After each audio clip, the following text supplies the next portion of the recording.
1200.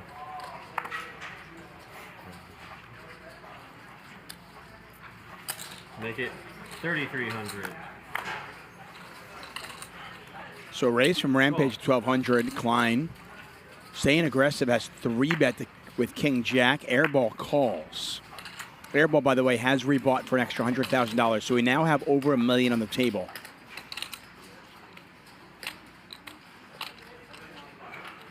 Is Rampage thinking about doing something a little creative?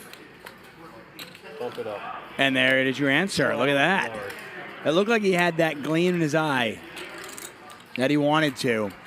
So Bill Klein has now 3-bet and 4-bet and been 5-bet and 4-bet.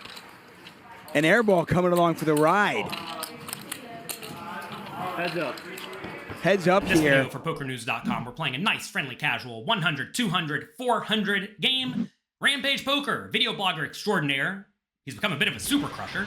He opts to open it up under the gun +1, which is first to act when there's a straddle in play. $100,000 deep, only 250 big blinds, with ace-8 of hearts. Over round to Bill Klein in the cutoff. He likes to 3-bet the king, jack of diamonds, which you can certainly do playing deep stacked. To be fair, pre-flop, you can kind of do whatever you want whenever you're playing deep stacked. Over round to Nik Airball in the big blind with pocket 2s. He decides to cold call the 3-bet.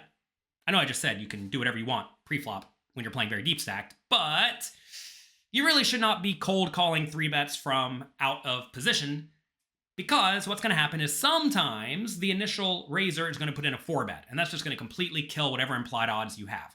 If in some world you know Rampage is a weak, tight knit who's never out of line, then you still probably want to fold, because that's going to make Rampage's initial raising range much stronger, which is going to result in that strong range 4-betting some portion of the time, which is really bad for Nick's pocket 2s in the big blind. If you think Rampage is loose and splashy gambly, well, that's also not good, because he's going to sporadically 4-bet bluff, which is also not great. When you have a small or medium pair, you want the stack to pot ratio such that your stack is huge compared to the pot.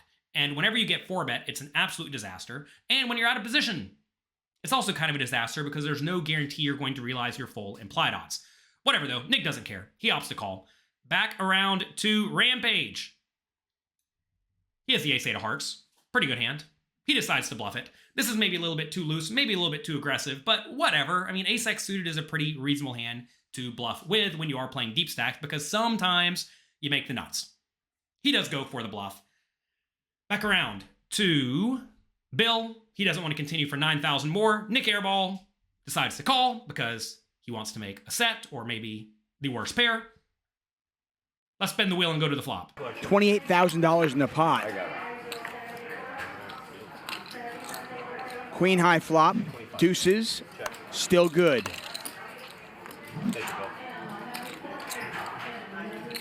6 large. Rampage sizes it The down. flop comes queen, 4, 3, 2 spades. Rampage has nothing besides ace high. Nik Airball, though, he has backdoor straight draw, backdoor flush draw, and a pair. Sounds like a pretty good hand, but it's actually pretty bad. That said, Nik Airball checks. Rampage makes a standard small continuation bet. In this scenario, the pot's 28,000. He goes for 6. You may ask, why so small? Isn't his opponent going to call every time? Well, he's not going to fold if he has absolute garbage, which is nice. And if he does call with a hand like pocket 2s, or pocket 5s, or ace high, or backdoor draws, whatever, Rampage is going to be able to win the pot from those hands a decent amount of the time with a potential bluff on a later betting round. Also, if you bet tiny and you get raised, you can just fold and you don't lose a whole lot of money. It's a bit of a disaster to bet large in this scenario, because when you get called, your ace-8's usually in very bad shape. But notice right here, Rampage is against the pair, and still has 18% equity, as he will have against all pairs worse than pocket 8s, right? So this is a spot where when you bet tiny and get called, you still have some equity, and you are going to be able to bluff on some later betting rounds. Some people may think that Nik Airball should raise right now to find out where he stands, but no. If you raise with the pocket 2s in the spot, you know where you stand. You're close to dead. That's not good. Nick's only good option is to call and proceed to the turn and hope not much more money goes into this pot. 6,000. Does gets quick call here with deuces.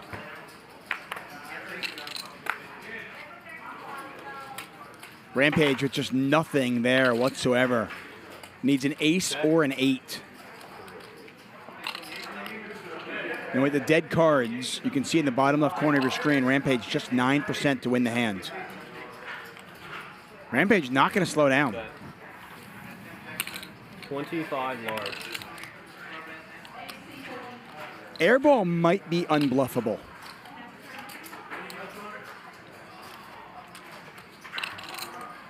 Call. And there's the call. Pot is $90,000. Nik Airball's got deuces. Turn brings the 6 of diamonds. That gives Nik Airball a bad gut shot straight draw and gives Rampage nothing. Nik Airball checks, and Rampage decides to go $25,000 into the $40,000 pot. Some people may think this is insane. Some people may think this is a punt. But I know from Rampage's content at pokercoaching.com that he has been studying how to play these somewhat shallow stack scenarios against decently wide ranges a lot, because very often that's what you're dealing with in tournaments. So the question becomes, in situations like this, should you have low equity bluffs? And I think the answer is actually yes. Normally when you're playing deep stack cash games, as a default, whatever bluffs you have want to have some equity to make a very strong hand. But as you get shallower and shallower, it's fine to have some low equity bluffs, especially if your opponent will check shove the turn with their hands that are in extremely good shape, like a queen, but will check call with hands that are drawing type hands, planning to fold them to a river shove. Like right here, imagine Nik Airball has pocket 7s or pocket 5s or pocket 2s or 6-5 suited or a flush draw. If he'll check call all of those on the turn, but then fold them on the river when they fail to improve to an all-in, then Rampage's bet becomes amazingly profitable, even with this junky hand. So Rampage does go for the 25,000 bet. For Nik on the turn, I think it's probably fine to let it go. It's rather annoying for Nik that Rampage used a slightly large bet size. I do realize that Nik has a gut shot, which does have some equity. That said, Rampage is going to have a random 7 sometimes, so even when you do make a straight, you're not necessarily good. He's going to have flush draws a lot, because like I just said, a lot of the time you do want to have flush draws when you are betting on the turn. So sometimes when you get the, let's say, 5 of spades and make a straight, you're no good because Rampage will have the nut flush or a flush. So I think Nik probably just wants to let it go immediately. But Nik doesn't like letting it go immediately. He calls. Let's head to the river. And they're still good. Check.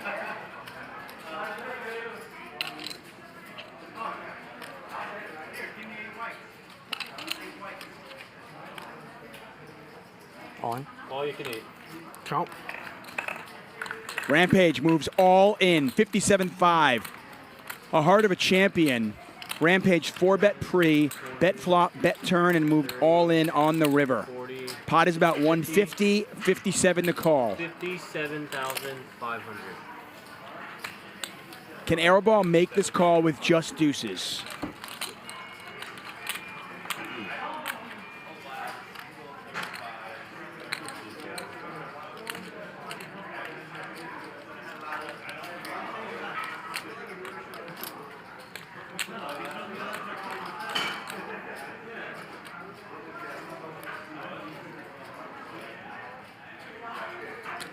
I'm gonna need a second here.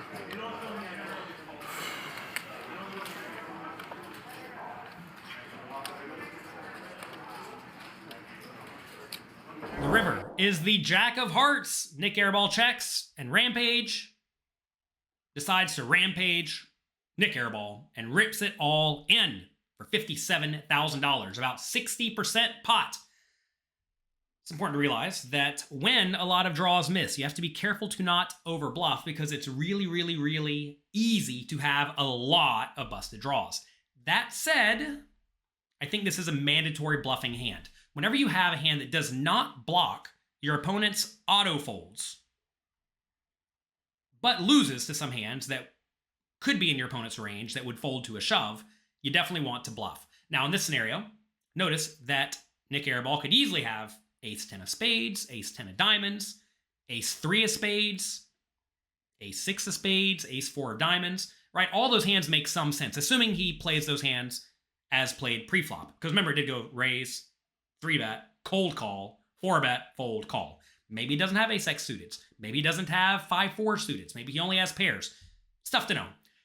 That said, I think this ace-8 and any ace-x without a flush draw is a very, very mandatory bluff in this spot on the river. I know it feels like you're going to get called a lot by a queen, but as your opponent's more loose and more splashy, they are going to have some folds. Rampage rampages it all in. Let's see if Nik Airball can find the call.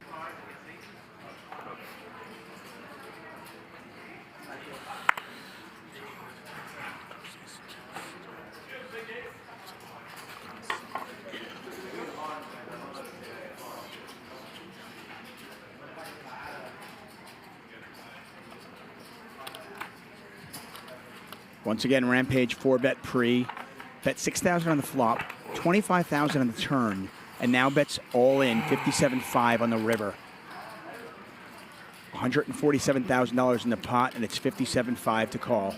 Airball has deuces, and they're good. But can he make the call?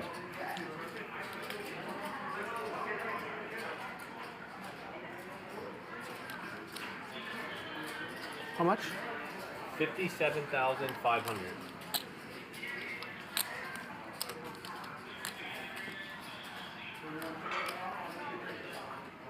I have like no clue what I want to do. None. Sorry.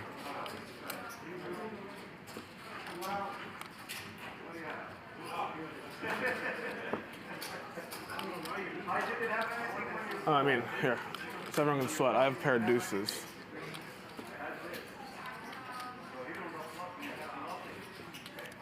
Airball turns his hand over. Perfectly illegal in a cash game. Seeing if maybe he can get a reaction from Rampage.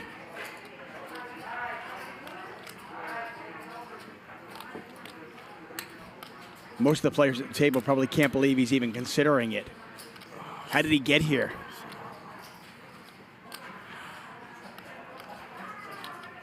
And yet, this is Airball.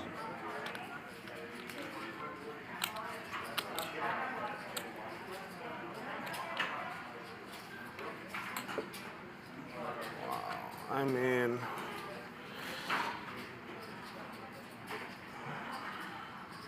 he wants to call. His instincts tell him he's good. I guess you have it. You could have aces, right, or kings.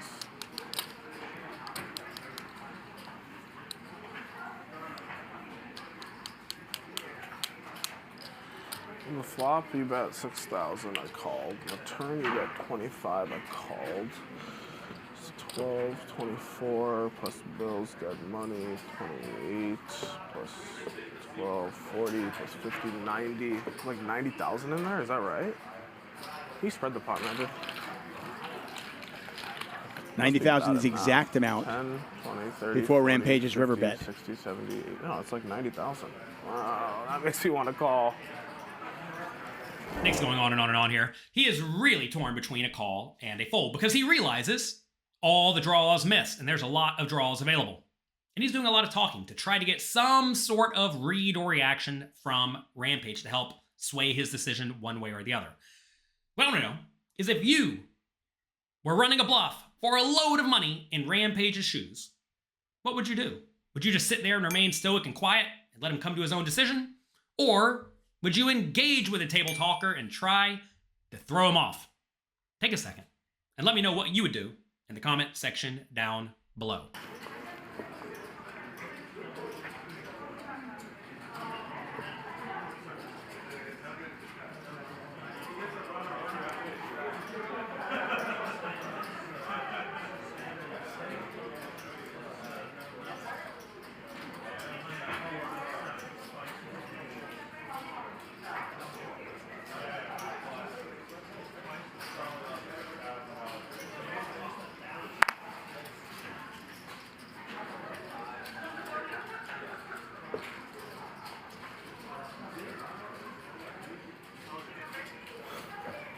Rampage.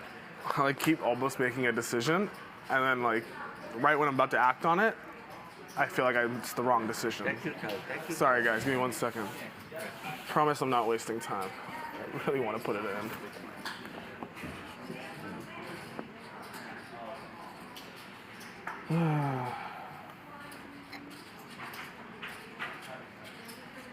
Ethan, baby. Trying to get unstuck from Wednesday right away? Trying to punt it off?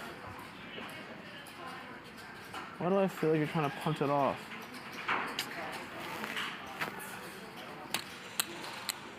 Why do I feel like you're trying to punt it off? All right. Clock.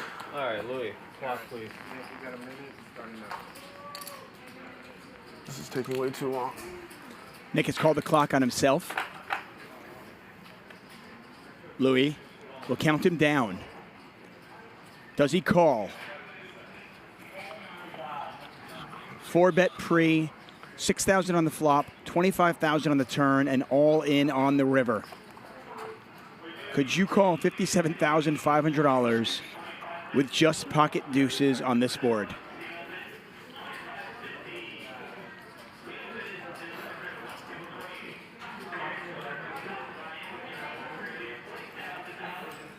And he lets it go. Full deuces? Yeah.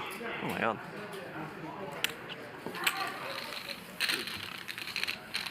An airball does fold.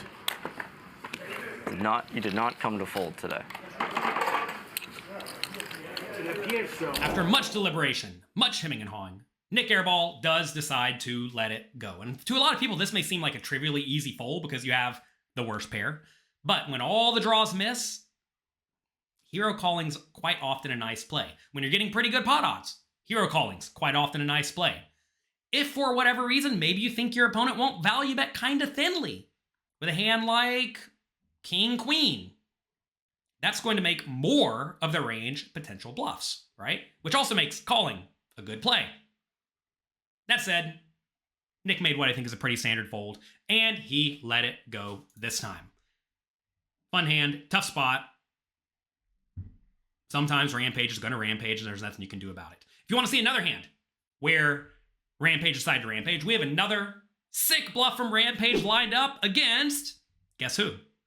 Nik Airball. Make sure you check out that video that is starting right after this one. If you enjoyed this video, click the like and subscribe buttons down below. Huge thanks to Hustler Casino Live and all the players there for making this amazing show for all of us to enjoy. Good luck, have fun, click the like and subscribe buttons, and I'll talk to you next time.